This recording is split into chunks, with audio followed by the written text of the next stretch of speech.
नमस्कार. महाराष्ट्र योजना कॉर्नरमध्ये आपल्या सर्वांचे स्वागत आहे.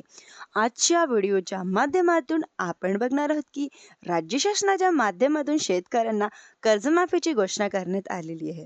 या संदर्भातील जो आपण आजच्या व्हिडिओमध्ये हे महत्त्वपूर्ण अपडेट आपण बघणार आहोत. त्याआधी तुम्ही जर माझ्या चॅनलवरती पहिल्यांदा राहिला असेल तर चॅनलला लाईक, सबस्क्राईब आणि शेअर करायला विसरू नका. चला तर तुमचे जास्त वेळ न घेता आपल्या व्हिडिओला सुरुवात करूया.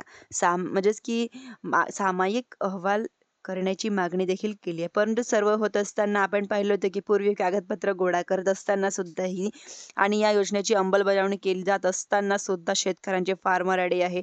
फार्मर आयडीच्या आधारे शेतकऱ्यांची ओळख पटवून व कर्जमाफी योजनेचा लाभ देण्याचा शासनाच्या माध्यमातून प्रयत्न नाही. याच अनुषंगाने आता शेतकऱ्यांची कर्जमाफी योजना राबवली जात असताना फार्मर आयडीला एक विशेष महत्त्व करणार आहे व फार्मर आयडी अतिशय बंधनकारक असणार आहे. ज्या शेतकऱ्यांची वैयक्तिक जमीन आणि त्या शेतकऱ्यांचे फार्मर आयडी जनरेट झालेले आहेत. मोठ्या प्रमाणात शेतकऱ्यांकडे फार्मर आयडी आहेत. सामाजिक शेतकऱ्यांचे सुद्धा फार्मर आयडी जनरेट झालेले आहेत.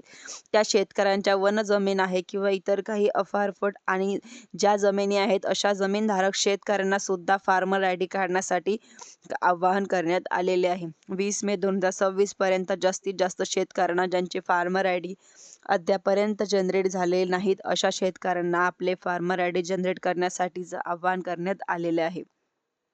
विशेष मोहीम हाती घेण्यात आलेली आहे. आता फार्मर आयडी जनरेट करण्यामध्ये बऱ्याच साऱ्या शेतकऱ्यांचे फार्मर आयडी जनरेट होत नाही व जमीन दाखवत नाही. त्यामुळे आता काही शेतकऱ्यांनी फार्मर आयडी बनवलेले नाहीत आणि शेतकऱ्यांची प्रत्येक विभागासाठी एका अधिकाऱ्याची नेमणूक करण्यात आलेली आहे. त्या अधिकाऱ्यांचे मोबाईल नंबर देण्यात आलेले आहे. तर ज्या कोणाला काही समस्या असतील तर अधिकाऱ्यांशी संपर्क करून आपली समस्या सांगून आपला फार्मर आयडी जनरेट करण्यासाठीचं आवाहन करण्यात आलेले. या सर्व अधिकाऱ्यांचे नंबर तुम्हाला आता मी डिस्क्रिप्शन बॉक्समध्ये टाकणार आहे. म्हणजेच की 20 मे पूर्वीच आपला फार्मर आयडी जनरेट करण्यात प्रयत्न करून घ्या. जेणेकरून कर्जमाफी योजना राबवली जात असताना हा फार्मर आयडी या ठिकाणी बंधनकारक केला जाणार आहे, मागितला जाणार आहे. म्हणजेच की आता आपल्याकडं फार्मर आयडी जनरेट झालेला नाही किंवा आपल्याकडे फार्मर आयडी नाही या कारणानुसार आपले कर्जमाफीपासून वंचित राहू शकता.